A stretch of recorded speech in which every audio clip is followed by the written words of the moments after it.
¿Qué tal? Muy buenas tardes. Les damos la bienvenida nuevamente a este tercer encuentro del seminario en virtual que hemos denominado Ambiente, Clima y Energía en América Latina y el Caribe, debates en torno a la transición ecosocial desde el sur global.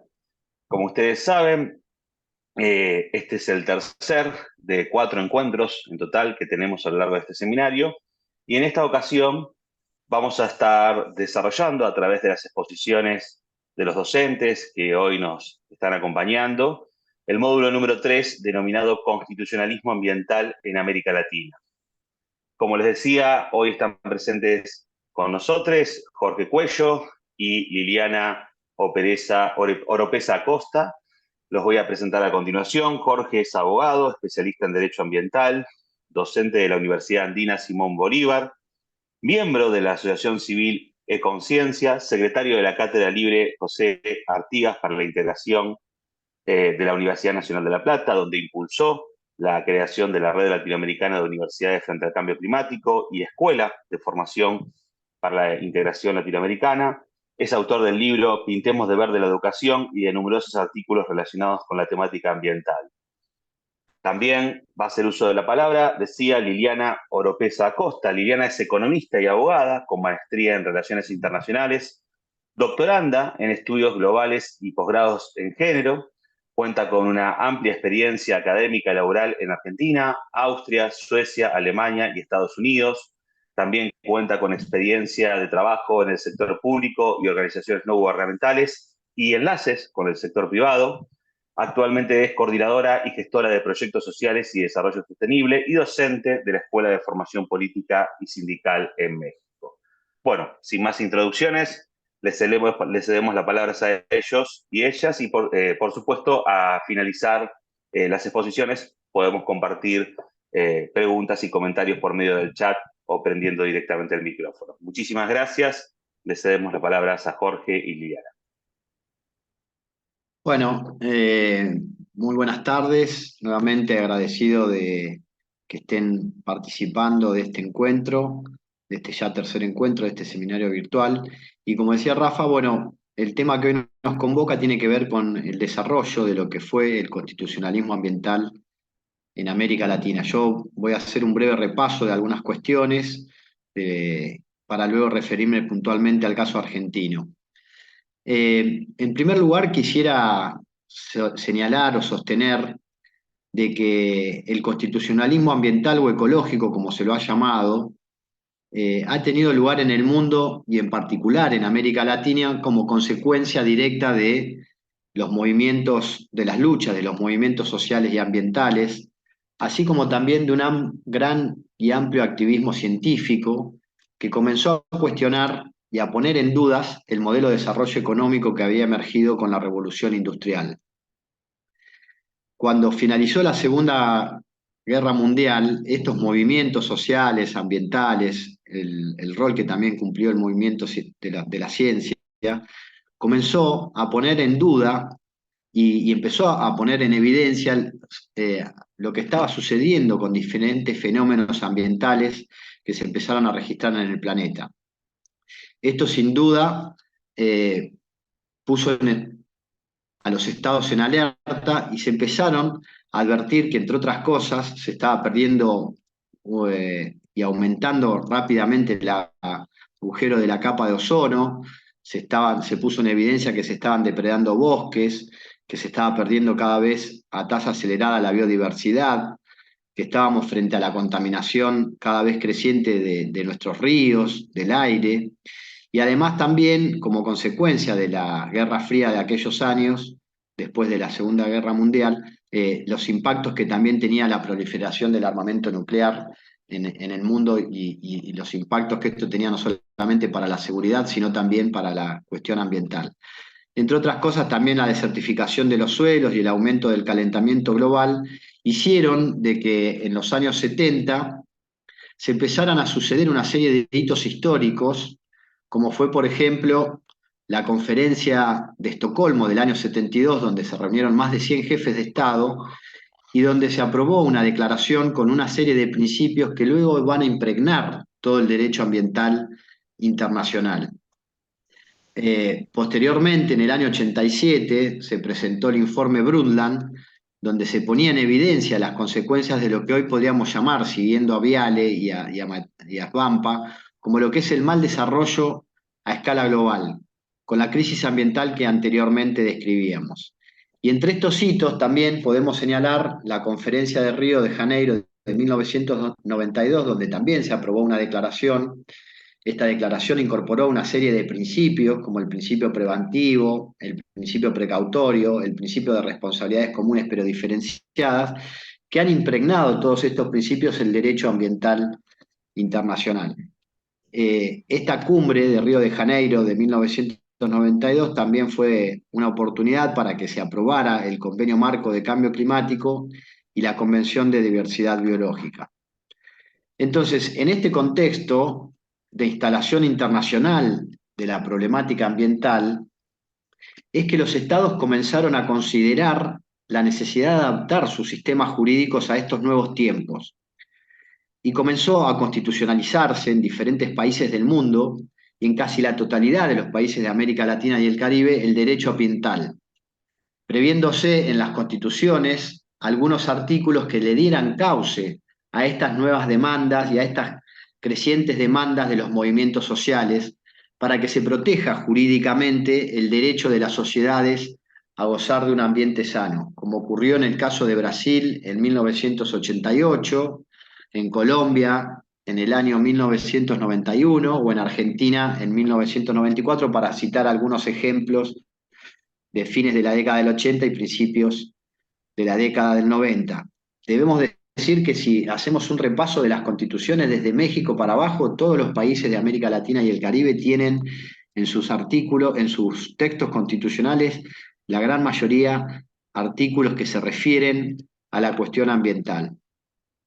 Yo quisiera ahora en estos momentos hacer referencia a un caso puntual que tuvo que ver con un caso muy novedoso, que fue el caso uruguayo, cuando allá en el año 2004 se incorporó en el texto constitucional de la Constitución uruguaya un artículo donde se establecía que el agua es un elemento esencial para la vida. Esto fue consecuencia de los intentos, mejor dicho, de la privatización que se había hecho en un distrito en un departamento de Uruguay, en Maldonado, donde se había privatizado los servicios de agua en esa localidad, y se puso en marcha frente a los aumentos tarifarios, la falta de inversiones por parte de la empresa concesionaria del servicio, una campaña para convocar a un plebiscito. Y en este plebiscito, el 65% de los electores aprobaron la idea de incorporar, la idea no, mejor dicho, en el texto constitucional, esta consideración del agua como un recurso esencial para la vida. Pero además, a través de este plebiscito, se declaró que tanto el acceso al agua potable como, como a los servicios de saneamiento constituyen un derecho humano y que además estos servicios de agua y saneamiento deben estar en manos del Estado. De esta forma se le puso un límite, una barrera a todo intento de privatización de los servicios públicos esenciales para la población. Así que esto fue un hecho, y lo pongo como ejemplo, trascendente y muy importante, porque por primera vez en el planeta, a través de un plebiscito, se logró incorporar un derecho constitucional que tenga que ver con la cuestión ambiental, en este caso referido a la cuestión del agua. Pero más allá, quiero destacar que si bien se incorporó este artículo 47, en donde se habla de que todos tienen que tener acceso al agua, a los servicios de saneamiento, que debe ser un recurso esencial para la vida, lo cierto es que Uruguay este año padeció una de las crisis hídricas más importantes que se conociera en la región, porque casi 2 millones de personas estuvieron privados durante larga cantidad de meses, a principios de este año, del primer semestre, de la posibilidad de acceder al agua potable en cantidad y calidad suficiente. No sé, seguramente ustedes lo han escuchado, lo han visto en las noticias. que lo que sucedió fue que el río Santa Lucía, que es el río de donde extraen agua para proveer a casi 2 millones de personas de Montevideo y Canelones, prácticamente se secó, se redujo su caudal y eso impidió proveer de agua potable en cantidad y calidad suficiente, teniendo que poner como una situación de emergencia agua que tenía que extraer del Río de la Plata. Y así como está el caso el caso uruguayo, donde a través de un plebiscito se incorporó un derecho constitucional en materia ambiental en la Constitución, tenemos el caso de Chile, en donde luego de una amplia movilización social en aquel país para que se convoque a una convención constituyente y que permitiera cambiar las bases constitucionales heredadas de la época de Pinochet, en el año 2022, el año pasado, el pueblo chileno en un referéndum decidió negar los cambios realizados por la convención que se había ocupado de elaborar un proyecto para una nueva constitución. Y este rechazo por parte de así como en el caso uruguayo hubo un plebiscito que permitió una reforma beneficiosa en términos ambientales, en el caso chileno pasó exactamente lo contrario. Y un referéndum y a través de la participación ciudadana se truncó la posibilidad de que se incorporaran cambios significativos en materia ambiental en la Constitución, como por ejemplo estaba previsto el reconocimiento de los derechos de la naturaleza, la declaración también del agua como un derecho humano, o la necesidad de hacer frente a la crisis climática que se preveían en varios de los artículos del proyecto de constitución que había elaborado la constituyente en Chile. Pero así como eh, hubo este rechazo, también es oportuno hacer un paréntesis, porque casualmente este año, y esto es muy importante para la región de varias luchas que se vienen dando para reconocer a los delitos contra la naturaleza o contra el medio ambiente como delitos con penas concretas en los códigos penales de nuestros países. Bueno, así como rechazó la Constitución, también en Chile este año se aprobó un código penal, una reforma al código penal en materia de delitos económicos que permitió imponer penas de 3 a 10 años de cárcel a aquellas personas o directivos de empresas cuyas conductas atenten contra el medio ambiente. Eh, Otros casos interesantes para señalar, pero que yo no quiero abundar porque ahí lo va a hacer Liliana en su respectiva intervención. Quería señalar como casos muy interesantes el caso de Ecuador y de Bolivia, que estos fueron procesos donde eh, a partir de movilizaciones de los movimientos sociales, de los procesos políticos que en ese momento estaban en marcha en 2008 y 2009 en Ecuador y Bolivia, bueno, también se reformaron las constituciones en esos países eh, eh, donde se le dio cauce en principio al reconocimiento de la plurinacionalidad de esos estados, pero al mismo tiempo se le incorporaron las miradas y las cosmovisiones del buen vivir de los pueblos originarios, lo que generó importantes reformas en materia ambiental también, porque se le reconoció a estas comunidades el derecho a manejar sus propios recursos y una serie de reformas que luego Liliana va a hacer referencia. Pero sí quiero destacar que fue Ecuador, por primera vez, un país en el mundo donde se incorporaron los derechos de la naturaleza en la Constitución. Bueno, hecho este repaso muy por arriba, por el tiempo también, yo ahora me quería referir a la situación de la Argentina, donde nosotros tuvimos una reforma constitucional en el año 94 y a partir de esta reforma se incorporaron varios derechos de tercera generación, entre ellos el derecho a un ambiente sano y el deber de preservarlo que establece el artículo 41, lo que dio origen a lo que podemos denominar, como decía Quiroga Lavie, como el estado ecológico de derecho en nuestro país, en la Argentina, en Argentina. Y este artículo consagró en su primer párrafo que todos los habitantes tienen el derecho a gozar de un ambiente sano, equilibrado, apto para el desarrollo humano y para que las actividades productivas satisfagan las necesidades presentes sin comprometer la de las generaciones futuras. Pero además de este derecho que establece la Constitución Nacional, también el artículo 41 establece el deber que tienen todos los habitantes de preservar el ambiente y al mismo tiempo establece la obligación para que aquellos daños que se provoquen en materia ambiental, quienes los hayan producido tengan la obligación de recomponer y volver el ambiente al estado anterior a los daños que se han producido. El artículo 41 de la Constitución Nacional en Argentina también establece un mandato a las autoridades para que provean a la protección de este derecho, para que se promueva una utilización racional de los recursos naturales, para que se preserve el patrimonio natural y cultural y para que se promueva el acceso a la información y a la educación ambiental. En materia de información ambiental, bueno, la Argentina ha aprobado ya una ley de información ambiental y en materia de educación ambiental, bueno, muchos ya conocen que existe una ley, la ley Yolanda, que obliga a todos los funcionarios y a los empleados del sector público en todos los niveles para que se formen en materia ambiental, así como también la sanción de una ley de educación ambiental integral.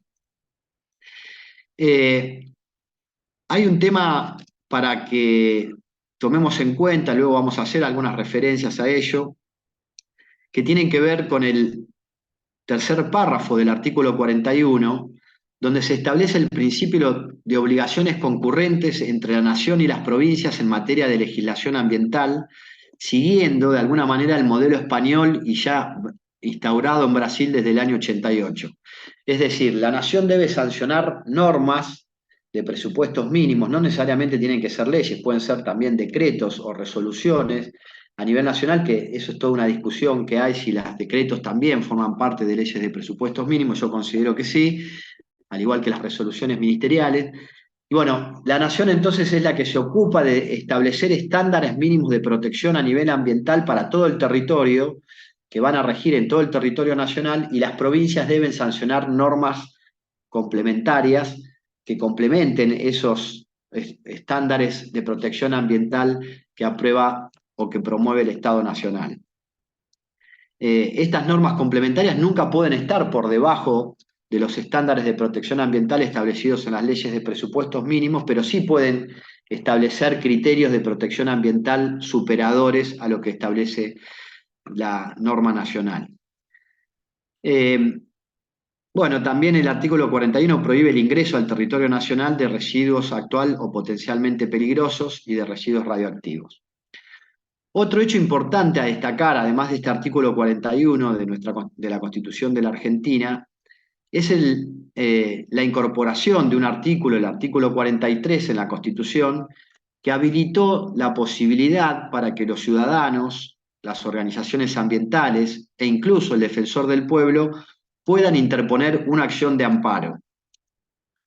Esta acción judicial de amparo es una acción que habilita, como decíamos, a los ciudadanos, a las organizaciones ambientales y al defensor del pueblo a promover una acción judicial contra aquellos actos u omisiones de las autoridades públicas o de los particulares que restrinjan, alteren o amenacen los derechos y garantías ambientales reconocidas en la Constitución, en un tratado internacional y en una ley.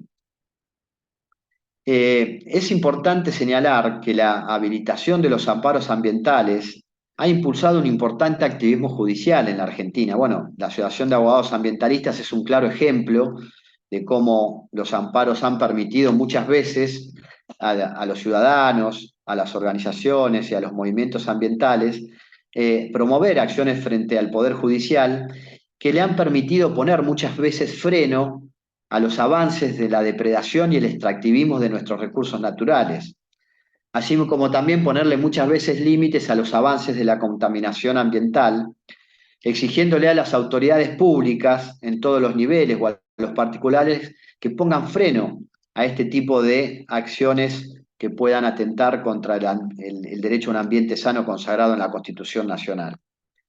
En este sentido, bueno, la Corte Suprema ha dado claros ejemplos de varias sentencias paradigmáticas, como el caso de la cuenca Matanza-Riachuelo, para poner freno a la contaminación en una de las cuencas más contaminadas del planeta, o el fallo Salas, donde se le puso freno a los desmontes en la provincia de Salta. Pero lo cierto es que si bien estos amparos o estas sentencias judiciales han sido paradigmáticas, porque han establecido un antes y un después en algunos aspectos, lo cierto es que la cuenca Matanza-Riachuelo sigue siendo una de las cuencas más contaminantes y no se ha logrado el saneamiento integral de la cuenca. Lo mismo pasa con los desmontes, más allá del fallo Salas, que aún sigue digamos, en todo el norte argentino y en casi todo el territorio argentino, bueno, desmontes e incendios forestales que, bueno, se producen como consecuencia de la extensión de la frontera agropecuaria o el negocio inmobiliario. Eh, ya para ir terminando en materia de repaso de lo que establece la Constitución Nacional, se incorporó el artículo 124, que le reconoce el dominio originario de los recursos naturales en favor de las provincias. Esto ha sido una concesión reconocida por propios constituyentes que han hecho los convencionales a las provincias petroleras. Las provincias petroleras, cuando se reformó la Constitución en el 94, en la convención, que estaban reunidos, bueno, las provincias petroleras hicieron lobby para que se incorporara este artículo, pero claro, esto se pensó para el caso del petróleo, de que las provincias pudieran tener su manejo y su control. Pero la realidad es que si bien muchos sostienen que esto ha sido un gran avance para el federalismo argentino, de reconocer el dominio en favor de las provincias, lo cierto es que se perdió el centralismo por parte del Estado Nacional en el manejo de la política de los recursos naturales y de la política ambiental. En consecuencia, las provincias muchas veces compiten entre sí para atraer inversiones privadas y poder explotar o extraer las riquezas de nuestros recursos naturales, y esto ha generado una tendencia a la baja en las exigencias contractuales que se deben negociar o se deben imponer a las empresas que vienen a extraer nuestros recursos, ya que estos beneficios se les producen a través de la baja impositiva o la reducción en los ingresos para las provincias en materia de regalía. Pero también, al haberse perdido el centralismo por parte del Estado, muchas veces se vulneran los derechos de las comunidades, o muchas veces, la gran mayoría de los casos, de las comunidades campesinas o de los pueblos originarios que habitan en estos territorios concesionados a las empresas para que extraigan nuestros recursos provenientes de los bienes públicos de la naturaleza. Y se excluye a las comunidades del uso tradicional de estos territorios que están destinados a actividades agrícolas, ganaderas, turísticas o incluso como actividades recreativas. Y dejando, obviamente, para todas, además de estas actividades que son las que realizan los campesinos o los pueblos originarios, un enorme pasivo ambiental a las comunidades que habitan en estos territorios. Y una cosa que yo pude advertir en la Auditoría General de la Nación es que, bueno, existe una escasa coordinación institucional entre las autoridades ambientales y muchas veces, como se estableció este artículo del dominio originario de los recursos naturales, existen ecosistemas que son interjurisdiccionales, que están compartidos por dos o más provincias, y muchas veces existen incongruencias en el manejo de las políticas ambientales a un lado y otro de cada provincia.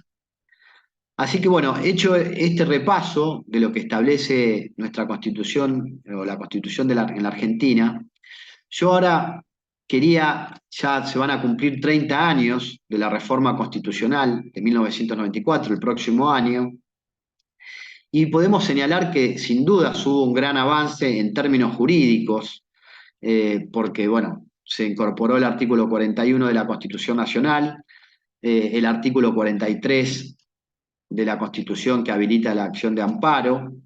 Bueno, ya hemos hecho una visión y una mirada crítica de lo que fue el artículo 124, y sin dudas esto fue un gran avance, porque además de estas normas constitucionales, se han aprobado más de 15 leyes de presupuestos mínimos ambientales desde 1994 a la fecha, pero la existencia de estas normas y las normas complementarias que han sancionado las legislaturas provinciales en diferentes temáticas si bien permitieron instaurar un verdadero régimen jurídico ambiental en la Argentina, ello no significa que todos los habitantes actualmente gocen de un derecho a un ambiente sano como lo prescribe la Constitución Nacional.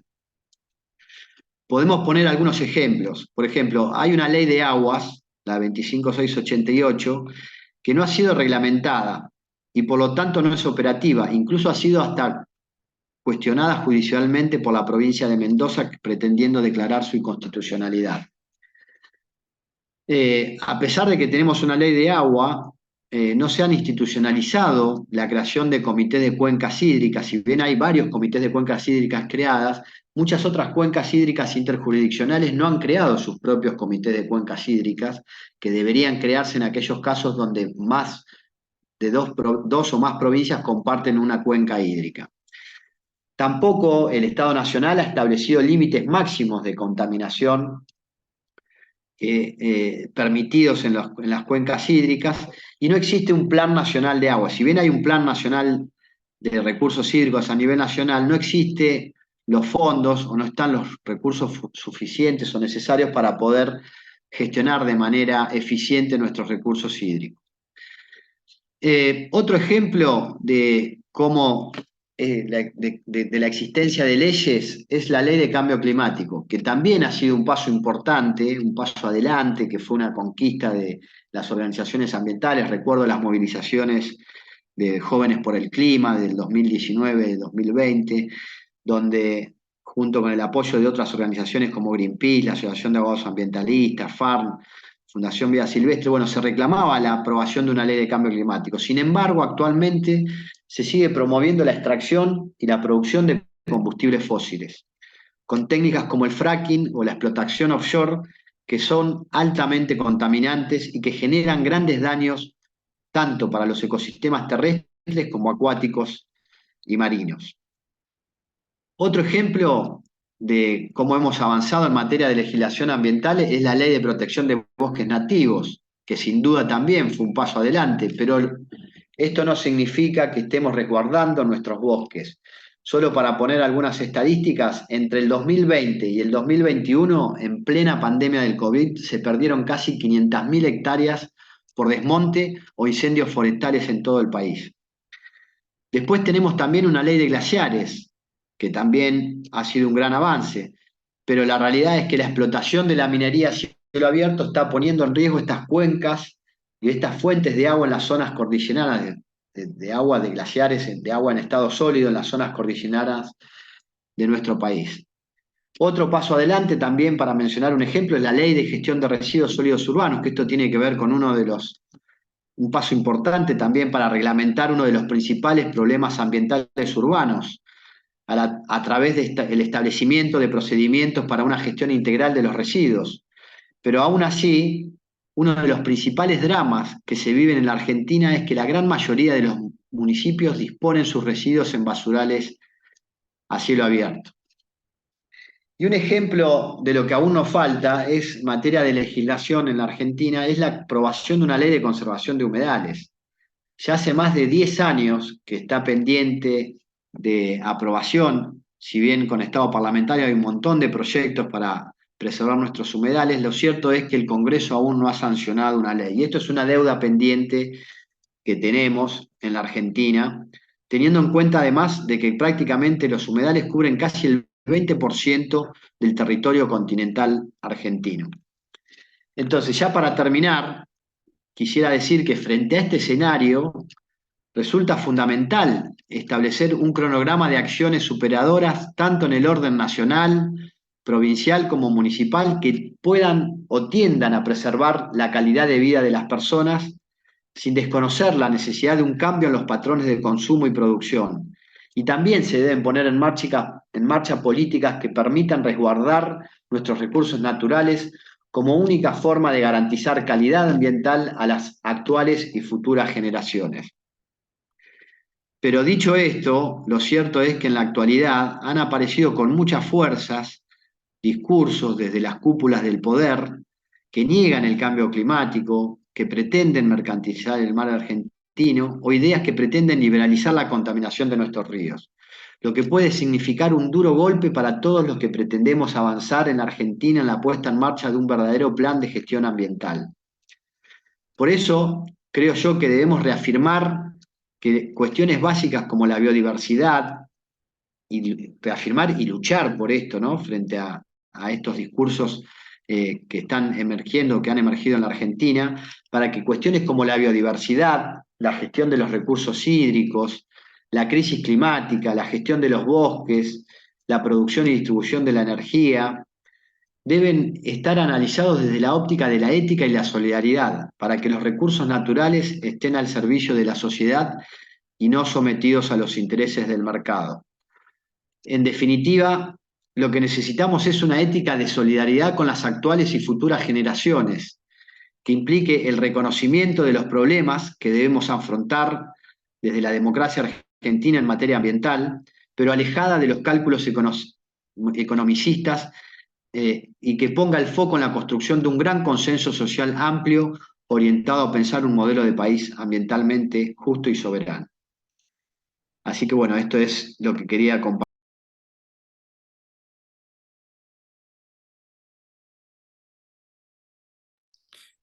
Jorge, te muteaste recién, no pudimos escuchar el saludo.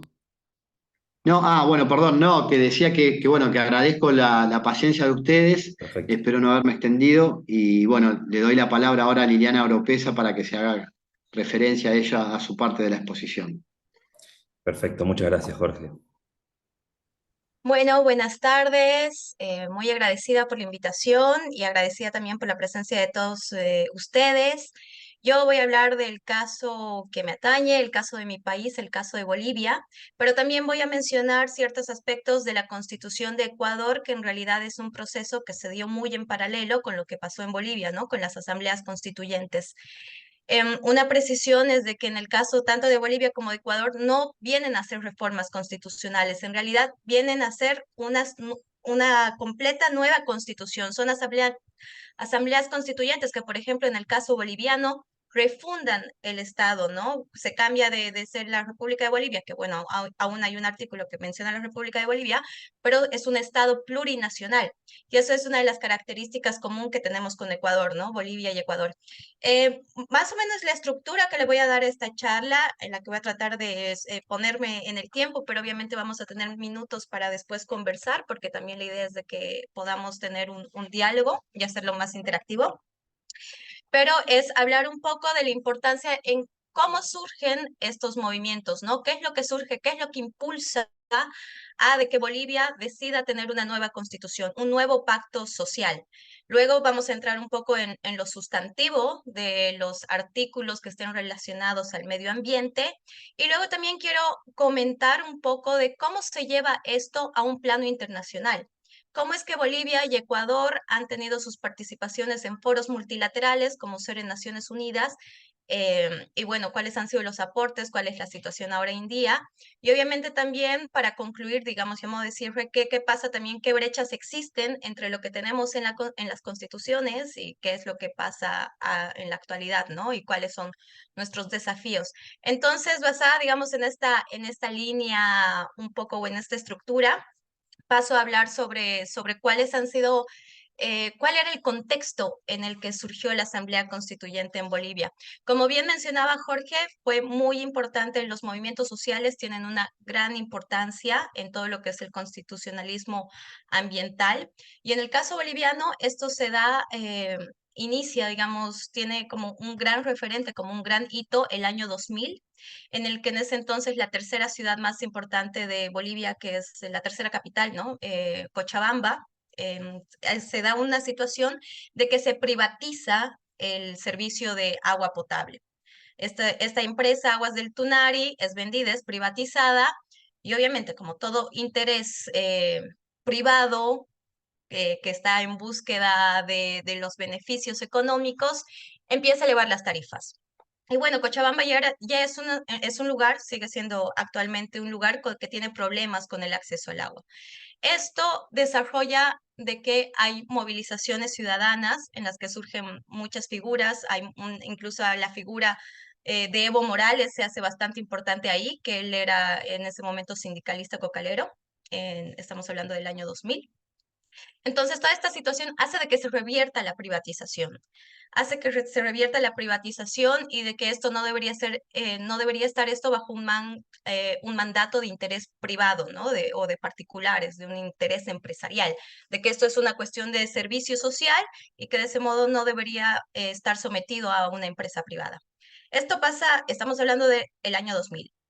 3 años posteriores, el año 2003, desde febrero hasta octubre, en la que se da la renuncia del presidente de ese entonces, Gonzalo Sánchez de Lozada, ante una propuesta de vender el gas boliviano a Estados Unidos vía Chile.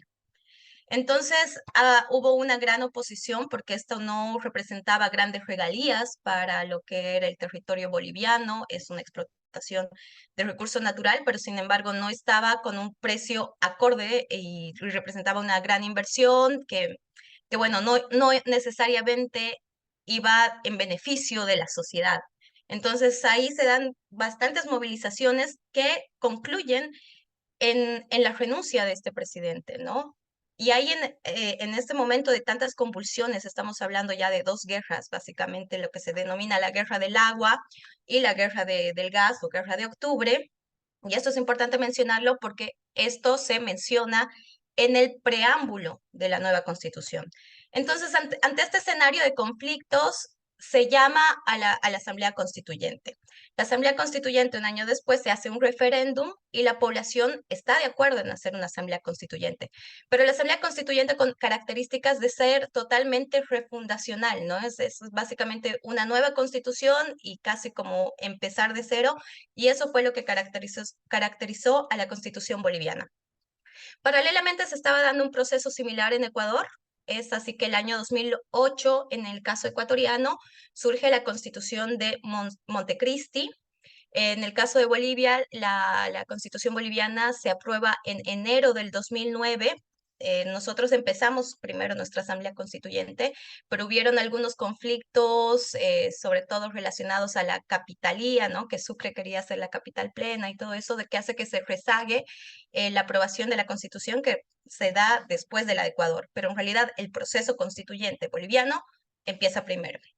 Pero bueno, en sí, digamos, ese es el recorrido que lleva a la Asamblea Constituyente, ¿no? Es un nuevo pacto social en que hay la participación de toda la población boliviana, incluidos sus pueblos indígenas, originarios y campesinos, porque en ese momento estamos hablando de que la población boliviana es básicamente 60% de identidad indígena, ¿no?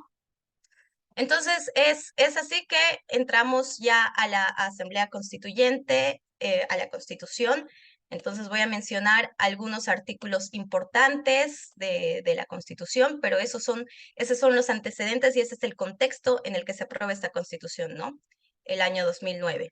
Bueno, en la parte del preámbulo, siempre imaginamos a Bolivia, ¿no? Como el lugar andino, como un país andino, pero los hechos es de que los Andes solo representan 1/3 de todo el territorio boliviano. Todo lo demás es predominantemente amazónico y valles. Y esto también está realzado en el preámbulo, ¿no? Se habla de montañas, ríos, lagos, hablamos de la Amazonía, el Chaco, que también es un área que compartimos con Argentina, el altiplano y los fértiles valles. Entonces tenemos como 4 grandes áreas geográficas con distintas características geográficas y ambientales, ¿no? Y que todo esto conjunto forma parte de la madre tierra. Entonces se empieza a hablar de se empieza a usar esta denominación ya en un nivel constitucional, en un nivel legal, lo que es la madre tierra, como estamos hablando de que hay una importancia predominante a lo que es los pueblos indígenas, originarios y campesinos, se empieza a recabar mucho, a recolectar mucho de su cosmovisión. Entonces, para los pueblos indígenas, no es simplemente la naturaleza, sino la madre tierra. Y ese es un concepto bastante lindo que la Constitución boliviana menciona. Y como principios habla de la búsqueda del vivir bien. En el caso boliviano, en la Constitución hablamos del suma camaña, que es en lengua aymara, vivir bien, o en Ecuador, y esa es otra similitud con la Constitución de Montecristi de Ecuador, se habla del suma causa y que está o buen vivir, ¿no? Que está en lengua quechua. Ya entrando a lo que son las bases fundamentales del Estado, se reconoce la existencia precolonial de las naciones y pueblos indígenas, originarios y campesinos, y el dominio ancestral que tienen sobre sus territorios. Se garantiza su libre determinación en el marco de la unidad del Estado. Aclaremos aquí de que en el caso de Ecuador y Bolivia son estados plurinacionales, ¿no? Es decir, de que se les da a estas naciones indígenas originarios campesinos como una categoría mucho más importante. Ya no estamos hablando como se hablaba simplemente como la Constitución de 1967 de Bolivia, que era la constitución previa, que si bien tuvo muchas reformas, ya respondía a décadas atrás. En esa constitución se hablaba de lo que es la pluriculturalidad.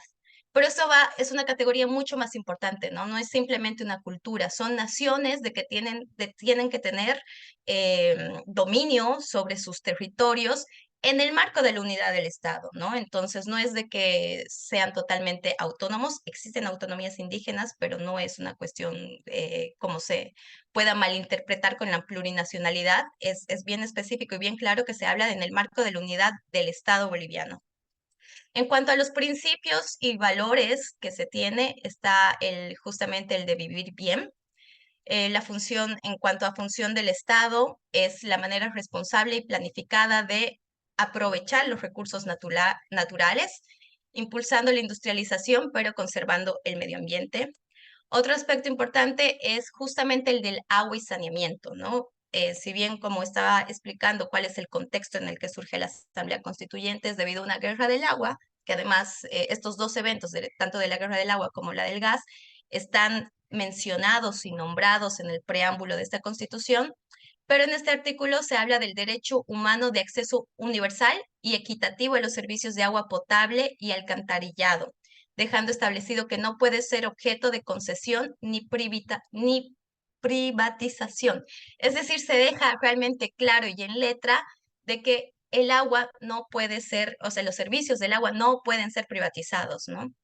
Bueno, luego como muchas constituciones tenemos explícito lo que es el derecho a vivir en un medio ambiente sano. Y aquí hay un punto importante también que es la consulta previa obligatoria respecto a la explotación de recursos naturales no renovables de los territorios.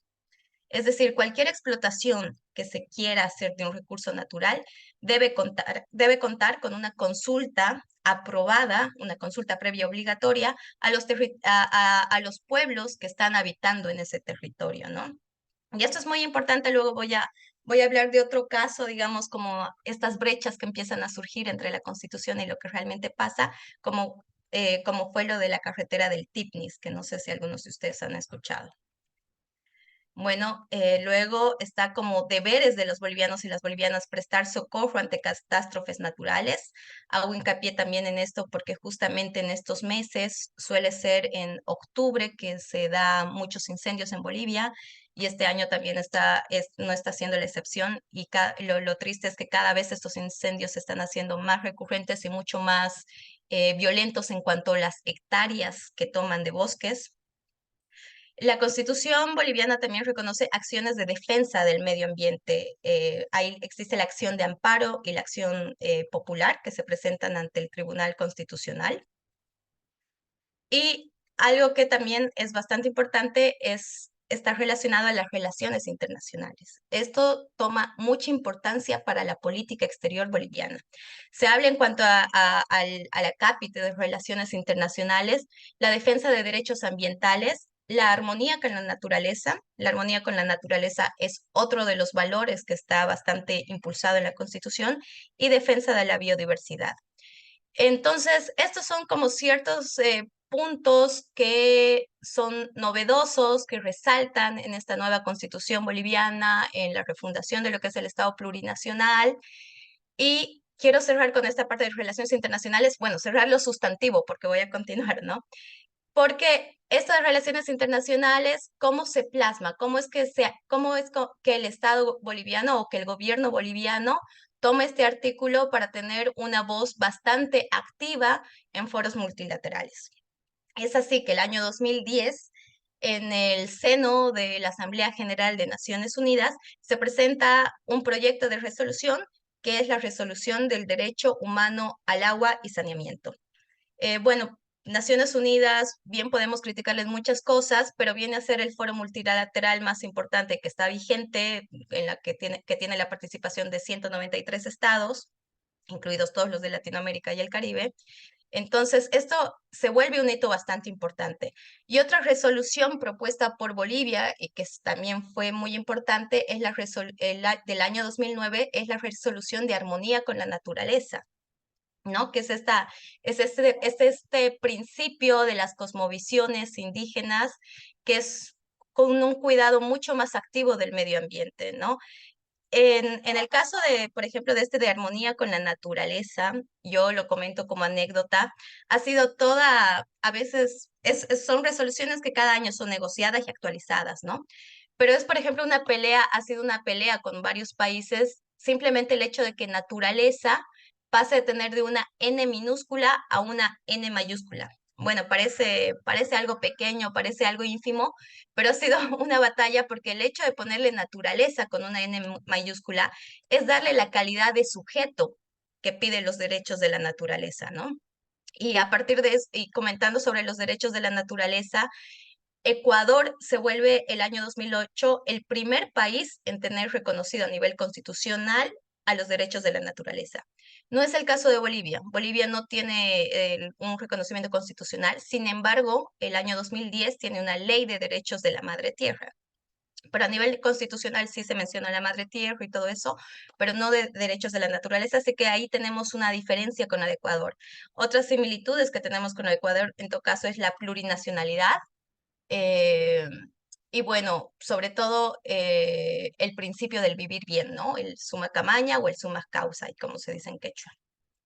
Entonces, esas son las características y el recorrido que tiene hasta tener resoluciones en Naciones Unidas que se vuelven instrumentos que si bien no son obligatorios de carácter vinculante, sí son recomendaciones que los países tienen que tener muy en cuenta y apoyan a la visibilidad de ciertas cosas, ¿no? Como esto, lo que cada vez es más importante, esto de derecho humano al agua, que también ha sido plasmado en otras legislaciones, en otras constituciones, así que creo que ha sido un aporte muy importante del Estado boliviano para los foros multilaterales, ¿no? Eso como comentario a un recorrido al plano internacional. También a manera de anécdota contar de que es muy difícil, por ejemplo, que se mencione derechos de la naturaleza o derechos de la madre tierra en estos documentos, porque los países, sobre todo como la Unión Europea, ellos tienen una concepción mucho más antropocéntrica que solo conciben y reconocen lo que son los derechos humanos. Ni siquiera quieren reconocer los derechos colectivos. Sí se ha logrado incluir lo que son los derechos de la madre tierra, pero solo en el preámbulo. Como decir, hay algunos países que reconocen los derechos de la madre tierra, o en el caso del año 2018, que se cumplió una década después de la aprobación de la Constitución de Ecuador, se hizo un reconocimiento de la primera década de esta constitución importante por ser la primera que tiene a nivel constitucional los derechos de la naturaleza.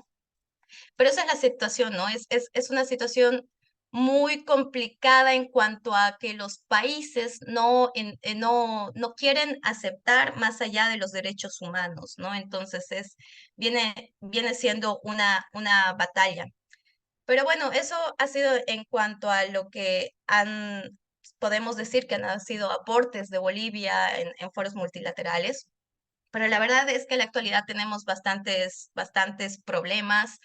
eh, También estamos padeciendo con sequías, problemas del agua, si bien es importante mencionar el agua como derecho humano, ya a la larga se vuelve también cada vez un poco más difícil para los gobiernos garantizar, ¿no? Garantizar el acceso de toda la población al agua. Por otra parte, estamos teniendo muchos incendios, como lo comentaba, simplemente en lo que va del año tenemos 2,9 millones de hectáreas quemadas en Bolivia y esto está declarado con información de la Autoridad de Bosques y Tierras. Se supone que probablemente sean más que esto porque finalmente es una autoridad gubernamental que a veces los datos son menores, ¿no? Y ahí yo creo que una figura que podría ser mucho más eficaz para evitar todo este tipo de situaciones, de que se sigue habiendo vulneraciones, digamos, al medio ambiente. Me parece interesante la figura del ecocidio, que ha sido recientemente adoptada en Chile, que bien mencionaba Jorge. Creo que puede ser mucho más eficaz en cuanto a la responsabilidad, ¿no? En cuanto a la impunidad. Y bueno, eso sería como ciertas reflexiones a partir de lo que les he podido compartir un poco relacionado a Bolivia y a Ecuador. Bueno, muchísimas gracias, Liliana. Muy interesante tu exposición, también la exposición de Jorge. Bueno, está abierto el espacio para que puedan hacer preguntas y comentarios. Voy a repasar el chat. Bueno, agradecemos a todos y todas los que han dado el presente. No veo. Ah, sí, bueno, hay una cita de Mirta Peralta, del Fallo Mendoza, en donde destaca que ayer hubo una audiencia realizada por la CUMAR, que es la autoridad de aplicación del fallo. Este fallo es un leading case argentino de ya varios años, 15 años creo, si mal no recuerdo, que involucra tres jurisdicciones, el Estado Nacional, la Ciudad de Buenos Aires y la provincia de Buenos Aires. Bueno, gracias hay agradecimientos a las exposiciones de Néstor, de Juan Bautista, Horacio, Renzo, bueno, muchas gracias. Eh, bien, Tenemos una mano acá Gisela levantada, Rafa, comenta. de Néstor Monay, Sí, bueno, ahí le cedemos la palabra a y Néstor. se hace una Repaso un par de pregunta. comentarios. Giselle decía, estuve en 2010 en Cochabamba en la cumbre del cambio climático, fue increíble en Tiquilla y Tiquipaya. Gracias, Gise, por tu comentario y por también más palabras de agradecimiento a las exposiciones. Ahora sí, le cedemos la palabra para que abra el micrófono. Si quiere, Daniel, te escuchamos. Gracias, compañeras, compañeros. Muy claro, muy bueno este espacio también para capacitarnos y reflexionar sobre las acuciantes situaciones que también tenemos en este planeta Tierra. Una pregunta para los dos, una para Jorge y la otra para Liliana. En cuanto a Jorge, en función de nuestra Constitución y de esto que se reformó en el 94, de cederle a las provincias el manejo de los recursos, si es necesario generar una nueva constituyente para modificar eso, supongo que sí, pero bueno, o si no, en base si eso no se diera, si hay posibilidades en materia legal, en materia de protección, si se puede, digamos, con estas incompatibilidades de las que hablaba de las provincias que por allí comparten mismas regiones, pero con diferentes criterios. Y para Liliana, respecto a la experiencia de Bolivia, en función de este avance que sí hay previsto en su constitución, este reconocimiento de Estado plurinacional, si eso permitió que el manejo de sus recursos naturales estén acorde a, ese, a esa filosofía de vida milenaria que tienen los pueblos originarios, en armonía, en respeto, con toda la diversidad y la ecología, ¿no? ¿Cómo se está dando ese manejo en el extractivismo, en definitiva? Esas son las dos preguntas. Muchas gracias. Muy buena la exposición.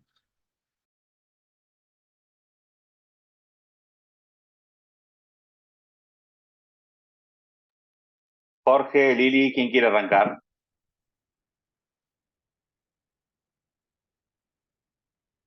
Jorge, tenés el Ahí, micrófono, ahí está. ahí está habilitado. Bueno, no, Néstor, con relación a lo que vos referías del artículo 124, efectivamente, para poder cambiar el régimen del dominio originario de los recursos naturales en manos de las provincias, necesariamente se requiere una nueva convención constituyente que modifique ese artículo. No es posible a través de una reforma legal, de una ley, anular lo que ya estableció una convención constituyente, con lo cual es necesario, sí, una reforma constitucional para dar marcha atrás con eso. Yo lo veo muy difícil de que las provincias, primero de que haya un proceso de reforma constitucional y segundo de que las provincias cedan esta potestad de manejar los recursos naturales. eh, o los bienes públicos de la naturaleza. Eh, como, yo debo decir que una vez estuve con Alfonsín y le planteé esto, le hice esta crítica, y me dijo, bueno, sí, fue una concesión que tuvimos que hacerles a las provincias petroleras.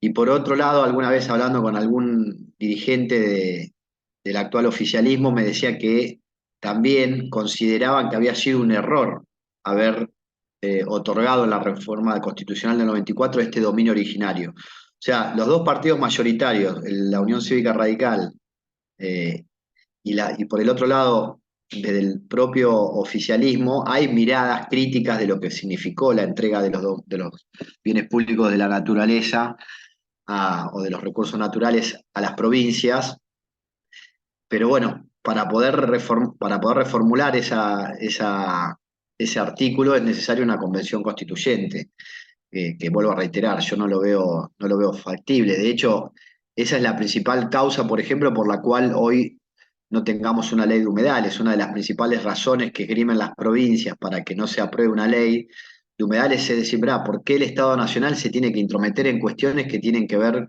con los recursos o los bienes de la naturaleza que son propiedad de las provincias o cuyo dominio está en manos de las provincias? Entonces, yo lo veo muy difícil que se pueda dar marcha atrás con este artículo, ¿no? A pesar, vuelvo a reiterar, de que Cristina Kirchner y Alfonsín, que ambos fueron convencionales constituyentes, hicieron una autocrítica de haber otorgado el dominio originario de los recursos naturales, ¿no?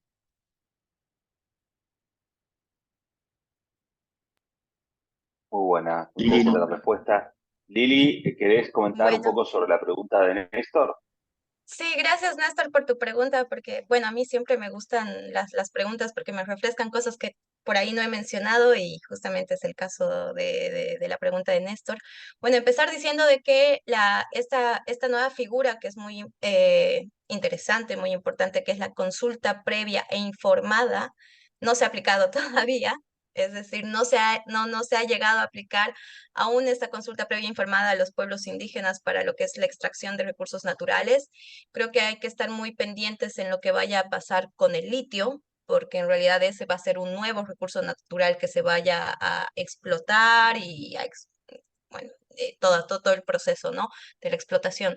Y esto también me recordó a lo que había mencionado, que les quería contar un poco, que fue lo de la carretera del Tipnis, que la carretera del Tipnis fue una propuesta para hacer una construcción de una autopista, de una carretera que atravesaba parques nacionales, ¿no? Entonces, cuando empiezan a haber movilizaciones que se estaban oponiendo a esta situación, precisamente por la importancia que tenía para muchos, por la importancia ambiental, pero también por la importancia para varios pueblos indígenas, es de que indicaron de que no, como no era explotación de recursos naturales, no aplicaba una consulta previa informada, ¿no? Entonces a veces hay este vuelco, digamos, de que digan, no, pero esto era específicamente para explotación de recursos naturales, pero sí podríamos construir carreteras, ¿no? Y deforestar para este fin.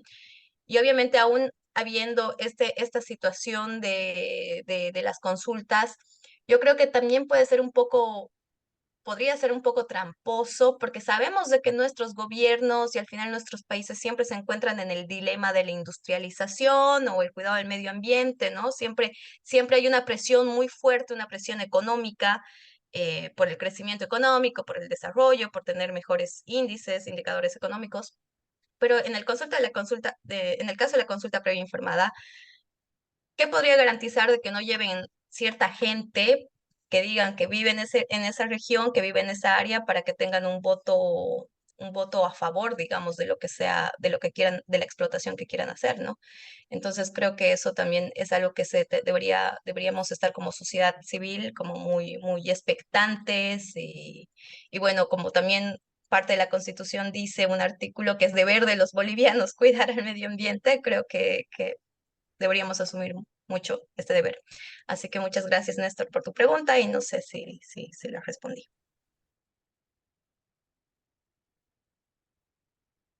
Ahí está Silvina, que levanta la mano, me parece, Rafa, ¿no? Sí, Silvina, por favor, te Sí, mi escuchamos. cámara anda así, soy morocha, pero igual, si no se me ve por la cámara.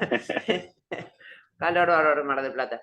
No, si querían si podían o tenían ganas de conversar un cachín sobre Escazú, cómo la ven acá en Argentina, por este lado, en Bolivia, cómo está implementado. Del desconocimiento absoluto pregunto, solamente manejo un poquito lo que es acá, pero no sé cómo es la inserción en si está constitucional en los otros países o cómo eso, y también preguntarle a Liliana cómo está viendo la cuestión de los movimientos socioambientales y justamente en relación a Escazú, a esta protección o cómo es la relación, digamos, entre el Estado y los movimientos socioambientales, si hay conflictos o no. Por ahí una cuestión un poco más política, pero si tenés ganas de contestar, si no, no pasa nada. Y gracias. No, yo, Silvina, con respecto a Escazú, bueno, en el caso puntual de la Argentina, bueno, la Argentina ya ratificó este acuerdo, ya entró en vigencia porque más de 15 estados ya lo han suscrito y lo han ratificado. Y bueno, va a depender, eso ya lo habló, se habló en en el primer encuentro, que va a depender, bueno, eso es un marco institucional, un marco legal que nos da este acuerdo para promover la participación ciudadana, el acceso a la justicia en materia ambiental, las consultas a las ciudadanías, el acceso a la información ambiental, la defensa de los defensores de los derechos de la naturaleza o del medio ambiente. Eh, pero bueno, hasta ahora, bueno, no va a depender de cada país, bueno, su propia instrumentación. Yo creo que eso ha sido un paso importante, que la Argentina lo haya ratificado y sin dudas eso va a permitir, además de los mecanismos que ya establece la Constitución Nacional, es una forma de reafirmar lo que decía la Constitución. La Constitución hablaba de que las autoridades deben promover el acceso a la información ambiental. Bueno, y este acuerdo está en línea con lo que la Constitución establece. La participación de las autoridades también en materia de promoción de la educación ambiental también, porque esto también, la educación ambiental tiene que ver con facilitar o promover el acceso a la información ambiental. Entonces yo creo que este acuerdo va en línea con lo que establece la Constitución, pero bueno, es algo muy reciente y bueno, irá a depender de cómo los movimientos sociales también hacen uso de ese instrumento para poder garantizar que el efectivo cumplimiento, digamos, de ese acuerdo regional, ¿no?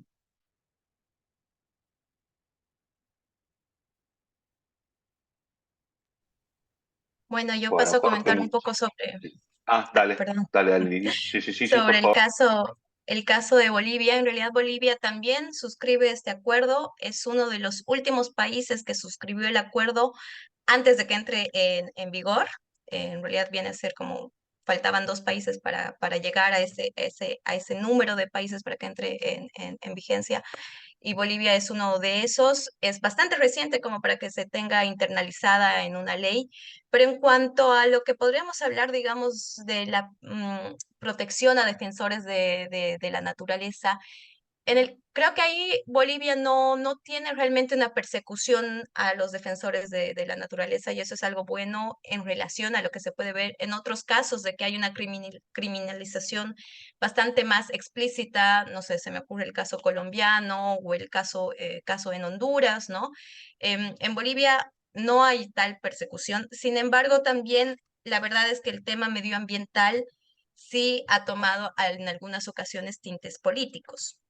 Y es el caso del año 2019. Este año hemos tenido muchos incendios, y el año 2019 también estaban habiendo incendios que empezaron en el mes de agosto, porque hay una práctica muy mal usada que se llaman los chaqueos, que es el propósito es ampliar la frontera agrícola, ¿no? Entonces, por esto se dan los incendios, hay muchos vientos, se vuelve incontrolable, se pierden millones de hectáreas de bosque, pero esto fue politizado de tal modo de que ocasionó todos los conflictos que han desembocado en lo que pasó el gobierno de Evo Morales, ¿no? En la caída del gobierno de Evo, que ha sido, yo creo que hay que tener también muy presente digamos, en cualquier situación como defensores de medio ambiente, de que estas cosas no sean tergiversadas para hacer uso de fines políticos, ¿no? Ese sería mi comentario.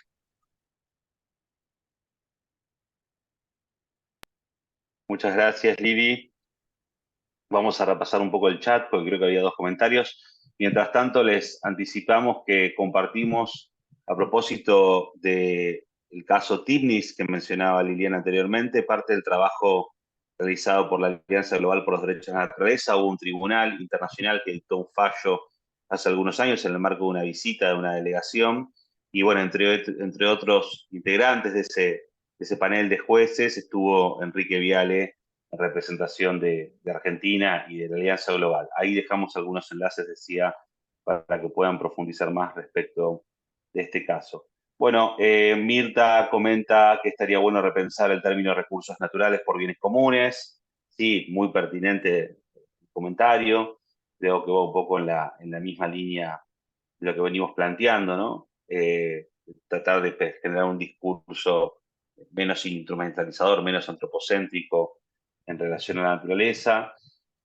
Eh, bien, Valeria Montico felicita por las exposiciones, agradece y pregunta cómo es la legislación ambiental en Colombia. No sé si Diana o Jorge quieren responder algo en relación a esto.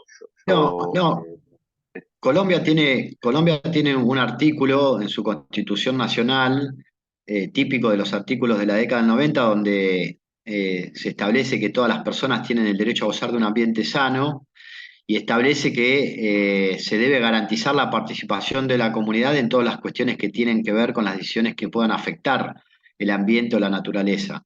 Y bueno, y después se establece un mandato para que el Estado pueda proteger la diversidad biológica, conservar áreas de importancia ecológica y fomentar también la educación ambiental. Pero es básicamente ese artículo 79 que está establecido en la Constitución de Colombia. Bueno, yo solo podría mencionar, no a nivel constitucional, pero sí que la Corte Suprema, creo que el año 2018, la Corte Suprema colombiana ha declarado al río Magdalena, no estoy segura si es el río Magdalena o algún río, como sujeto de derechos. Entonces, eso también es un poco en suma de lo que podemos hablar como derechos de la naturaleza, ¿no? Tenemos a nivel constitucional en Ecuador, pero tenemos una Corte Suprema de otro país que declara un río como sujeto de derechos. Y recientemente también este año se ha dado esto también en el caso del lago Titicaca, que es un lago compartido con Perú, pero al menos del lado boliviano se lo ha reconocido como sujeto de derechos. Claro que habría que empezar a ver y ajustar de cuál es la aplicabilidad, digamos, de estas declaraciones. Eso.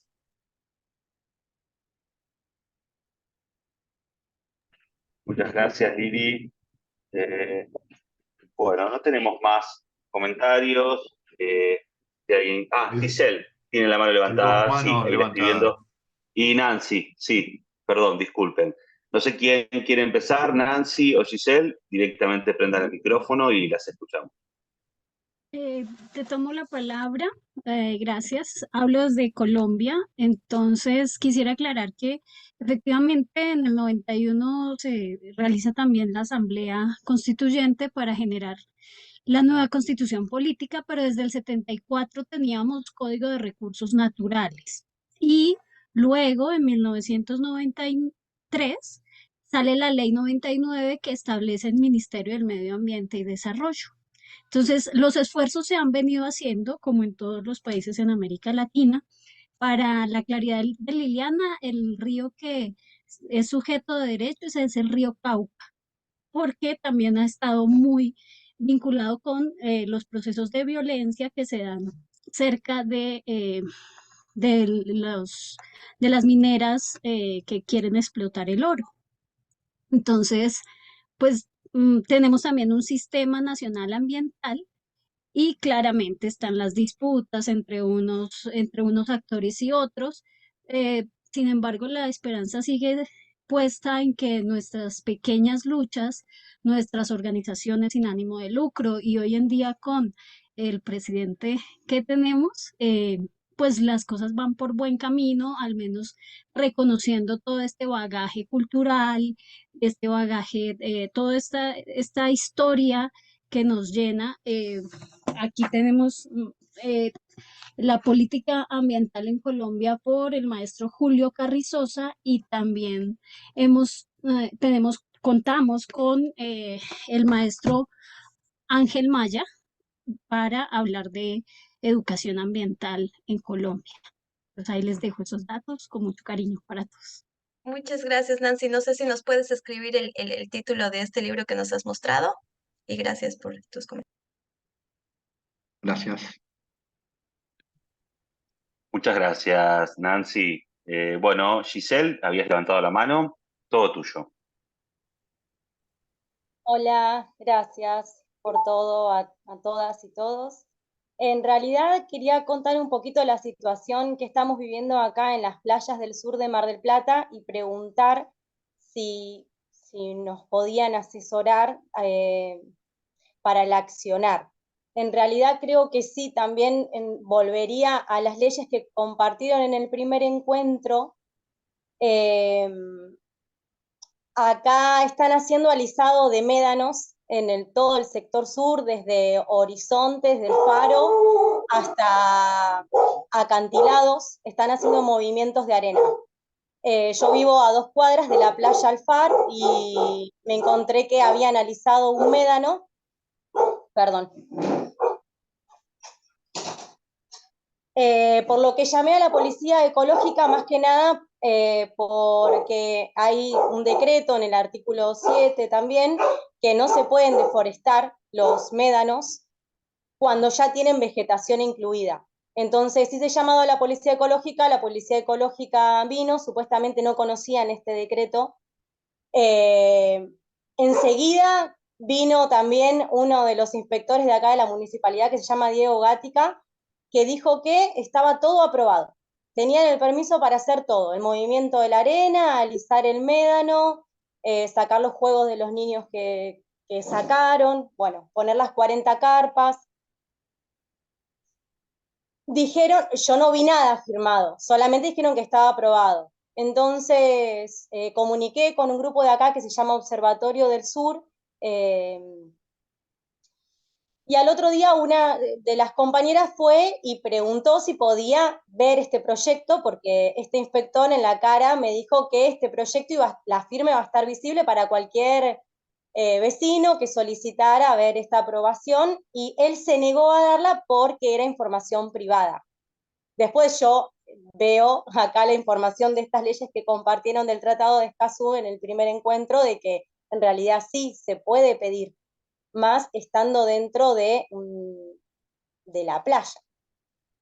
Eso es por un lado lo que está pasando en todos los balnearios, y hoy de hecho unos compañeros detuvieron el movimiento de piedras porque, bueno, se pudieron dar cuenta que no tenían el permiso, entonces detuvieron, la máquina quedó guardada, vamos a ver mañana si se vuelve a mover. Entonces, como yo les comenté que estaba haciendo esto, me dijeron que les pregunten cómo podemos hacer para acceder a esta información de proyectos que son de obras privadas en un espacio privado, pero que a su vez está dentro de una reserva forestal, que linda con el mar y con tierras fiscales que pertenecen a la misma reserva forestal. O sea, tenemos esas dudas y queremos saber cómo podemos accionar. Y al mismo tiempo, la otra pregunta, no sé si cabe en este encuentro, es cómo hacer para volver a pedir la línea de ribera, porque acá pasa también que crece el mar, la marea crece y de repente ya está el borde de la soguita donde pertenece a lo público y ya no queda espacio privado. O sea, en este momento es el momento en el que están moviendo toda la playa para privatizar todo, y es una forma brutal. Gracias.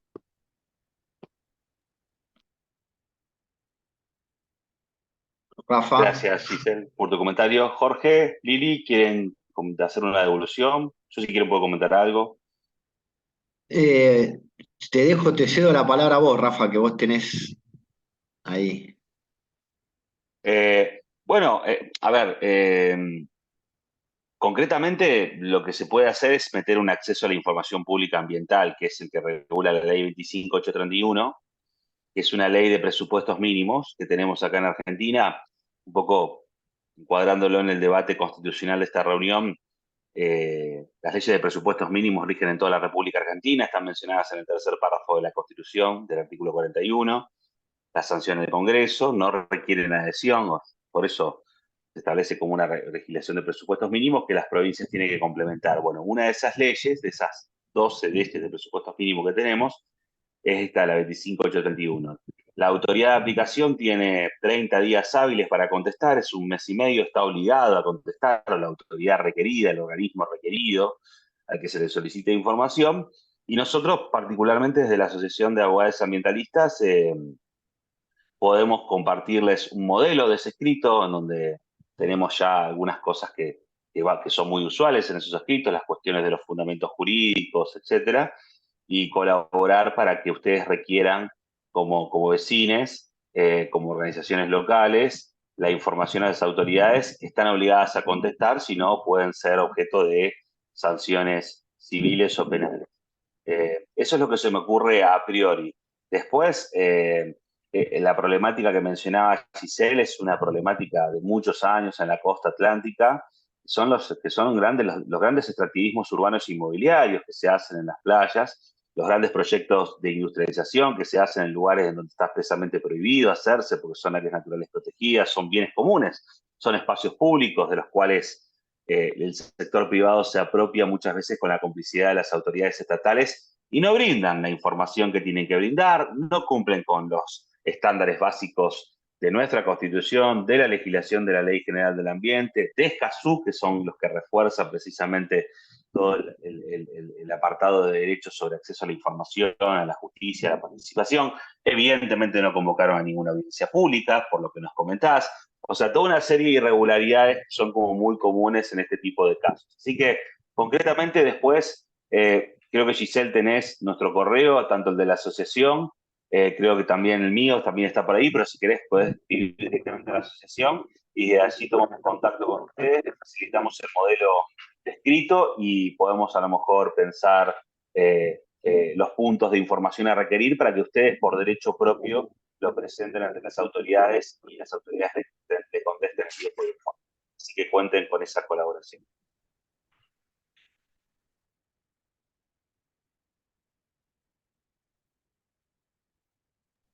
Tenemos 3 comentarios más. Nancy nos comparte los datos que les habíamos pedido. Julio Carrizosa, Humania, Política Ambiental en Colombia, 1992. Y el maestro Augusto Ángel Maya, pionero en el pensamiento ambiental de Colombia. Interesantísimo todo esto, Nancy. Muchísimas gracias por compartirlo. Silvina un poco ratifica lo que decía Giselle, diciendo que en el norte de Mar del Plata la situación es idéntica. También Nancy comparte un enlace me imagino, del Ministerio de Medio Ambiente de Colombia, que también puede ser valioso. Bueno, Néstor nos felicita, gracias Néstor. Desde Rafaela, un abrazo, gracias por sumarte.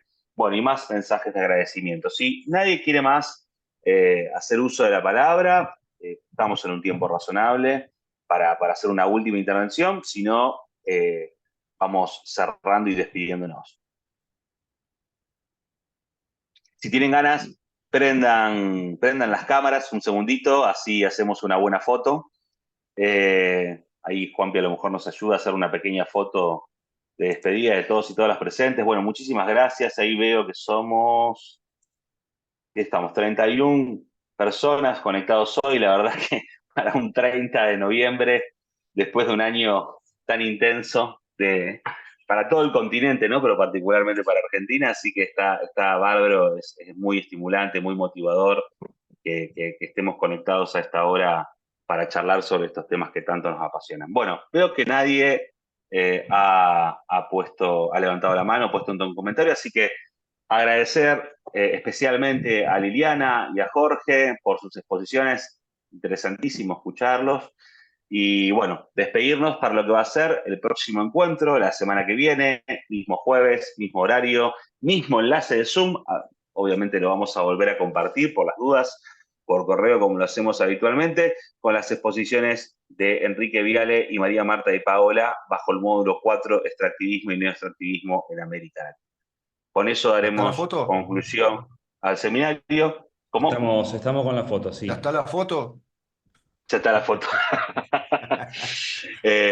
Bueno, con eso damos por concluido este encuentro. Nuevamente agradecerles. Muchas Si gracias. quieren despedirse, Jorge y Lili, Bueno, les dejamos el micrófono. muchísimas gracias por las participaciones, las preguntas y por la paciencia que han tenido de estar acá hasta esta hora en este encuentro. Así que gracias.